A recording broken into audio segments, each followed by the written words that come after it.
सभी को नमस्कार।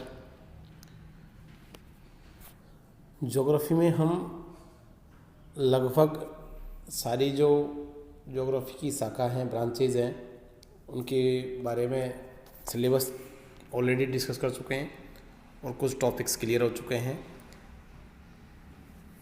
लेकिन हमने भौतिक भूगोल की जो परिभाषा, उद्देश्य, प्रकृति और विशेष क्षेत्र वाला टॉपिक है वो कंप्लीट नहीं करवाया था।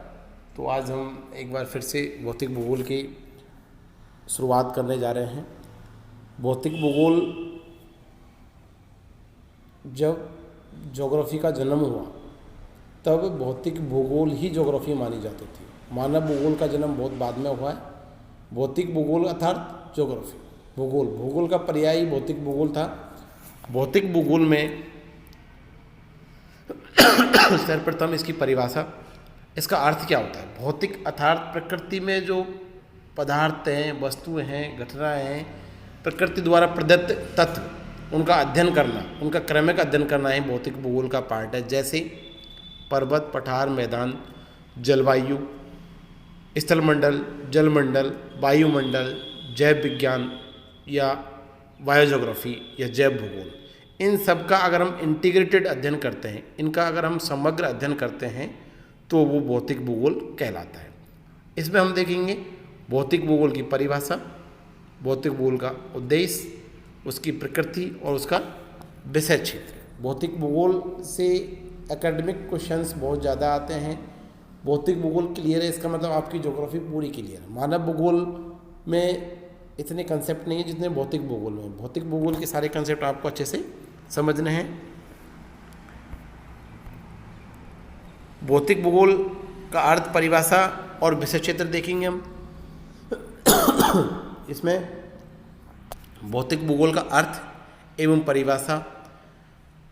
भूगोल एक ऐसा भौतिक व सामाजिक विज्ञान है जो प्राकृतिक व मानवीय परिघटनाओं की जो व्याख्या करने वाले सामान्य नियमों और प्रक्रमों की खोज करता है। मानवीय और प्राकृतिक स्थानिक परिघटनाओं के मंडल प्रस्तुत करने तथा उनके भविष्य की योग्यता ही वर्तमान को एक पुष्ट विज्ञान की ख्याति प्रदान करता है।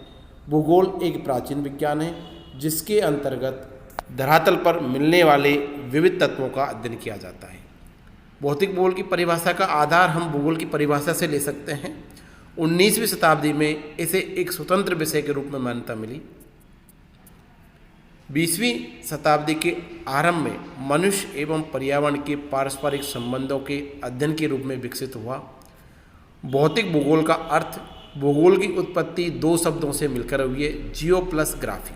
अर्थात जियो का अर्थ पृथ्वी, ग्राफी का अर्थ होता है वर्णन करना। अर्थात भूगोल वह विषय है जो पृथ्वी का वर्णन करता है, लेकिन इसकी यह संकुचित परिभाषा है। हार्टसॉन महोदय ने भूगोल की परिभाषा इस प्रकार दी है: भूगोल वह विषय है जो पृथ्वी की तल की विविधताओं की भिन्नताएं सही, क्रमबद्ध और तार्किक निरूपण एवं व्याख्या करता है। भूगोल के दो मुख्य शाखाएं जैसे भौतिक भूगोल और मानव भूगोल के रूप में व्यक्त किए गए हैं। भौतिक भूगोल का अध्ययन भूगोल के केंद्र को प्रदर्शित करता है। तो भौतिक भूगोल की परिभाषा क्या होगी? भौतिक पर्यावरण का अध्ययन ही भौतिक भूगोल है। जैसे ग्लोब के धरातलीय उच्चावच, सागर, महासागर, वायुओं के विवरण का अध्ययन। ये ऑर्थर होम्स की परिभाषा है। ऑर्थर होम्स ने ये कहा है कि भौतिक पर्यावरण का जो अध्ययन है वो ही भौतिक भूगोल है। ग्लोब के धरातलीय उच्चावच, सागर, महासागर तथा वायु के विवरणों का अध्ययन करता है। एन स्टोलर ने अपनी पुस्तक ए इंट्रोडक्शन ऑफ फिजिकल ज्योग्राफी में भौतिक भूगोल के विविध पहलुओं को उल्लेखित करते हुए ये बताया है कि मानव पर्यावरण के धरातलीय सतह से अंतःक्रिया करता है, जिसका जीवन तय स्पमी स्थलबद्ध करता रहता है। जीवन तक वायुमंडल व भूमि, वायुमंडल व सागर के मध्य निहित है। इसी के तहत ऊर्जा व पदार्थों का विनिमय क्रिया की महसूस की जाती है। अतः भौतिक भूगोल पर्यावरण की क्रियाओं का अध्ययन है। यहाँ पर्यावरण जीवन प्रक्रिया को न सिर्फ पोषित व तीव्रता प्रदान करता है वरना क्रियाओं को रोकता व मंद भी करता है। ये स्टोलर की परिभाषा है। भौतिक भूगोल में हम पर्वत, पठार, मैदान, नदी, झील या पृथ्वी पर पाए जाने वाले उच्चावच, ये आप देखेंगे 3 तरह के उच्चावच होते हैं। पर्वत सबसे पहला जो 3 श्रेणी का उच्चावच होगा वो होगा, प्रथम श्रेणी का उच्चावच होगा महाद्वीप और महासागर, द्वितीय श्रेणी का उच्चावच होगा पर्वत, पठार और मैदान, और तृतीय श्रेणी का उच्चावच होगा जो अपरजन, जो बहिर्जात प्रक्रमों के द्वारा बनता है। दोबारा एक बार आप इस बात को समझ लें कि पृथ्वी पर जो अध्ययन किया जाता है वो 3 श्रेणियां हैं। उसमें तृतीय श्रेणी के उच्चावच के अंतर्गत जो बहिर्जात प्रक्रम है, वायुमंडल से उत्पन्न, जैसे नदी, सागरीय जल, भूमिगत जल, पवन, हिमनद और परिहिमानी, इनके द्वारा अपक्षय, अपरदन और निपेक्षण, वेदरिंग, इरोजन और डिपोजिशन द्वारा जनित जो स्थल हैं उनके रूपों के आकार की, उनकी उत्पत्ति, उनके विकास का अध्ययन किया जाता है। इन स्थल रूपों को निर्मित, प्रभावित और परिमार्जित करने वाले प्रक्रमों को सम्मिलित रूप से अनाच्छादन या डेनुडेशन कहा जाता है। ये परिभाषा भी पूछी जाती है आपके 2 मार्क्स में। ये क्वेश्चन पूछा जाता है कि अनाच्छादन क्या होता है। तो किसी स्थल के निर्मित, प्रभावित और परिमार्जित करने वाले प्रक्रमों को सम्मिलित रूप से अनाच्छादन या डेनुडेशन कहते हैं, जिसके अंतर्गत अपक्षय, अपरदन को सम्मिलित किया जाता है। भौतिक भूगोल में वर्णित स्थल रूपों को प्राय मानचित्रों और रेखाचित्रों के माध्यम से संदर्भित किया जाता है, समझा जा सकता है। मानचित्रों और रेखाओं की रचना मानचित्र विज्ञान के सिद्धांतों और विधियों पर आधारित है। इसी प्रकार मानचित्र विज्ञान को भौतिक भूगोल का पूरक विज्ञान माना जाता है।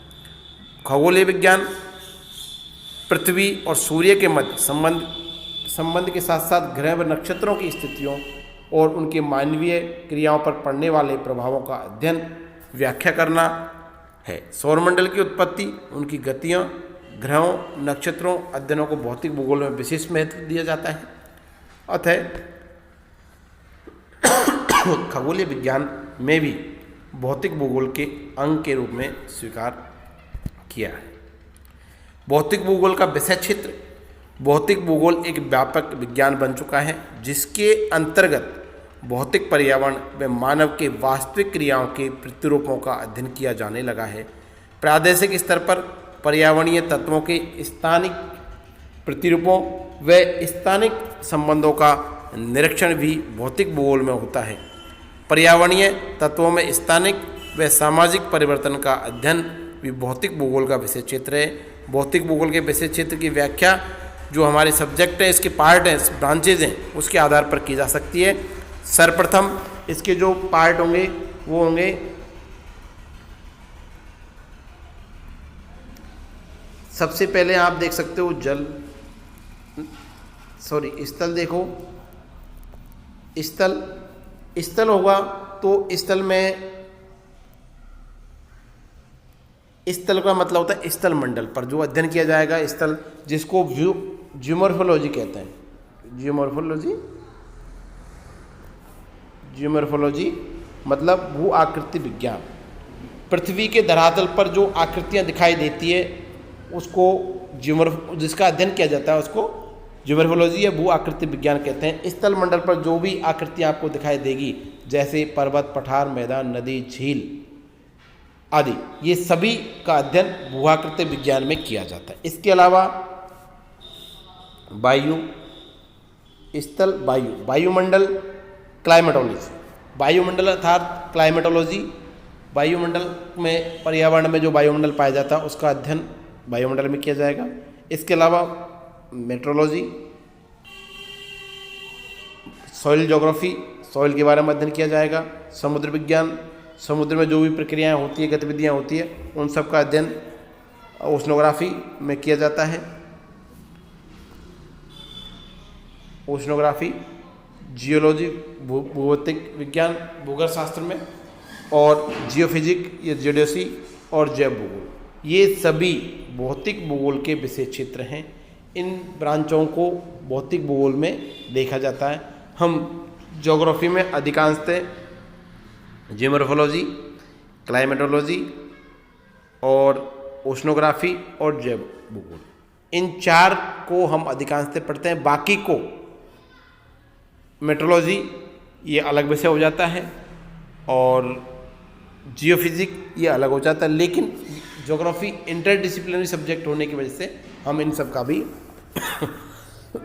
अध्ययन करते हैं। आप मुझे तो इस प्रकार से ये भौतिक भूगोल की परिभाषा, अर्थ, विषय क्षेत्र और विषय वस्तु ये हो चुकी है। आप मुझे भौतिक भूगोल की परिभाषा देते हुए इसके विषय क्षेत्र में 50 शब्दों वाला एक क्वेश्चन का आंसर मुझे लिख के भेजें अपने व्हाट्सएप ग्रुप पर, और आप लोग धीरे धीरे भौतिक भूगोल की ओर बढ़ें और इसमें मानचित्र को लगातार देखते रहें। बिना मानचित्र के आप ज्योग्राफी को नहीं पढ़ें। Thank you.